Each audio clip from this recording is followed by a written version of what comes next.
ഇന്നത്തെ ദിവസം രാവിലെ ജോലിക്ക് പോകുന്ന സമയത്ത് നമ്മുടെ ചാലിയാർപ്പുഴയൊക്കെ ഒന്ന് ഇങ്ങനെ നോക്കിയതാ കേട്ടോ. അപ്പൊ നല്ല ജലനിരപ്പ് കൂടിയിട്ടുണ്ട്, ഷട്ടും കാര്യങ്ങളും ചെറുതായിട്ട് പോകുന്നത്. ആ ഒരു മഞ്ഞ ബോർഡ് കണ്ടോ, അപകട സൂചനയായിട്ട് വെച്ചത്. എല്ലാ വർഷവും ഓരോ ജീവൻ പോകുന്ന ഒരു ഏരിയയും കൂടിയാണ് കേട്ടോ. അങ്ങനെ നല്ലൊരു മഴക്കുള്ള കോളുണ്ട്. നമ്മുടെ ദോശക്കടയുടെ മുന്നിലൂടെ ഇങ്ങനെ പോകാം കേട്ടോ. മലപ്പുറം ജില്ലയിലെ കാരക്കുന്ന് കഴിഞ്ഞ് നിലമ്പൂർ റോഡിന് പോകുമ്പോഴാണ് ഈ ദോശക്കട. നല്ല അടിപൊളി ഫുഡാണ് കേട്ടോ. ഞാൻ ഇടയ്ക്ക് കയറി കഴിക്കാറൊക്കെ ഉണ്ട്. അങ്ങനെ പോകുന്ന മഴ ഉറപ്പാ പെയ്യുന്നില്ല കാര്യം കേട്ടോ. അങ്ങനെ മഴ കാത്തിരുന്ന പോലെ തന്നെ പെയ്തു. അങ്ങനെ 1.5 മണിക്കൂറോളമാണ് നമ്മുടെ മഴയും കണ്ട് അങ്ങനെ ആസ്വദിച്ച് നിന്നത്. അതിൽ ഓരോ ആളുകൾ നനഞ്ഞു കുളിച്ചു വരുന്നു, ഡ്രസ്സൊക്കെ മാറി അവിടെ നിന്ന് തന്നെ ക്ലിയർ ആക്കിയിട്ട് പോകുന്നു. ഒപ്പം ഒരാളത് നല്ല സുഖമായിട്ട് കടന്നുറങ്ങുന്നു. അങ്ങനെ ഒരുപാട് കാഴ്ചകൾ. ശേഷം ഞാൻ കുറച്ച് സമയം മൊബൈലിൽ റീലും കണ്ടിരിക്കാന്ന് വെച്ചു.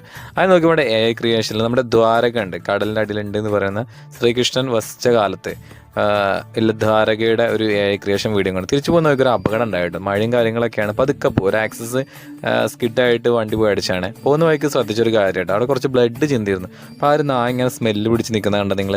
പിന്നെ നാട്ടിലേക്ക് പോകുന്ന വഴിക്കാണ് നമ്മുടെ ഗ്രൗണ്ട് ഉണ്ട്. ഗ്രൗണ്ടിൽ വെച്ചാൽ മഴക്കാലമൊക്കെ വന്നു കഴിഞ്ഞാൽ ഫുള്ള് വെള്ളം കാര്യങ്ങളാണ് കേട്ടോ. ഇവിടെ കുട്ടികൾ പന്തുകളിയും കാര്യങ്ങളൊക്കെ മഴക്കാലത്തും ഉണ്ട് കേട്ടോ വെള്ളത്തിൽ.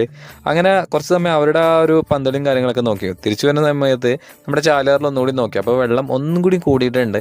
ഒപ്പം തന്നെ രാവിലെ ഒരു മഞ്ഞ കളറിലെ ബോർഡ് കാണിച്ചെന്നില്ലായിരുന്നു. അവിടെയാണ് ഈ ആളുകൾ മൊത്തം കൂടിയില്ല. അപകടമാണ് അവിടെ. എല്ലാ വർഷവും ഓരോ ജീവൻ പോകുന്നൊക്കെ ഒരു ഏരിയയും കൂടിയാണ് കേട്ടോ.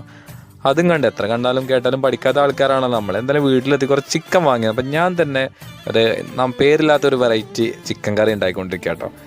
അങ്ങനെ അവസാനം ഫൈനലി ഞാനത് ഉണ്ടാക്കി കഴിഞ്ഞു. ഇടയ്ക്കിടയ്ക്ക് ഇതുപോലെ ഓരോ പരീക്ഷണങ്ങളൊക്കെ ഉണ്ട്. അങ്ങനെ ചിക്കൻ ഒരു വെറൈറ്റി ഒരു ഗ്രേവി ടൈപ്പ്, പേരൊന്നുമില്ല, എന്താണെങ്കിലും നല്ല രസമായിരുന്നു കേട്ടോ. പിന്നെ എനിക്കൊരു സ്വഭാവം കൂടി ഉണ്ട്, ഇടയ്ക്ക് ഇതുപോലെ ചട്ടിയിൽ കണ്ടോ ആയിട്ട് ഇങ്ങനെ ചോറ് ഇളക്കിയിട്ട് അത് കഴിക്കുമ്പോൾ ഒരു പ്രത്യേക ടേസ്റ്റ് തന്നെ കേട്ടോ.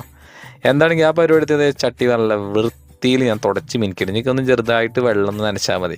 എന്താണ് ചിക്കൻ്റെ കറിയും കാര്യങ്ങളൊക്കെ ഉണ്ടാക്കി ഇന്ന് ഒരു അടിപൊളി ചോറും കഴിച്ച് ഇന്നത്തെ ദിവസത്തോട് യാത്ര പറയാണ്. എന്തൊക്കെ കാര്യങ്ങളല്ലേ ദിനം പ്രതി നമ്മുടെ ജീവിതത്തിൽ നടന്നു പോകുന്നത്.